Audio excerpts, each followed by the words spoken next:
Mani elim, illatim, oyginidagi go'zal axloq degan libosi bor millatim. Qo'lini ko'ksiga doim bosgan o'zbekim. Mani elim, g'ururim, jonim fido bo'lsin agar u mani kamida har dam. Salomaligi bor, oqibatda oxiri tagida moddam. Xotirjam o'zbekim, mani millatim, donishmand devonxonam. Bu yerlarni kezdi bo'lib har yon ahli xarobotilar. Devonayu mashoyix abdollar, Ibn Sino bobolarim, Hazrati Naqshband darajati ulug'lar, balogardonlar. Terani koinot sirlarini bilishni istar hamon bu odamzod. Hozirgi kunda ham noayon bardavom.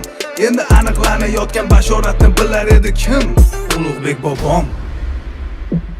O'zbegim, mana O'zbegim, millatim, mana g'urur. Zaminim elim go'da yanada bepayon, har tomonda Samarqand, Buxoroda Xiva tomon. Bo'ldimga doimani, yana bu markazim dono dunyoning olamida mani.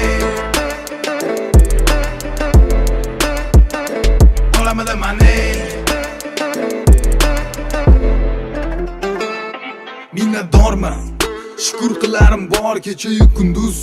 Ota-onamning bergan tarbiyatini haqini ado etib bo'lmas ekan hanuz. Nechun ular bunday mehribon, borliklari bir ulug' inom.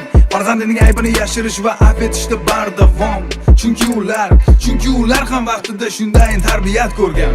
Padar buzurglarimga, ota bobolarimdan yaxshilik, go'zal muomala, halim bo'lish va qolaversa kechirimli bo'lish degan omillar meros bo'lib qolgan. Har bir o'zbekning olgan tarbiyati shu. Lekin avlodi Timuriy nasllasa mana men bu fidokor. Atadim umuman olganda borimni, hattoki har doim gadoyim bo'lsa ham roziman umrbod. O millatim, o'zbegim, bilaman qadringni. O'zbegim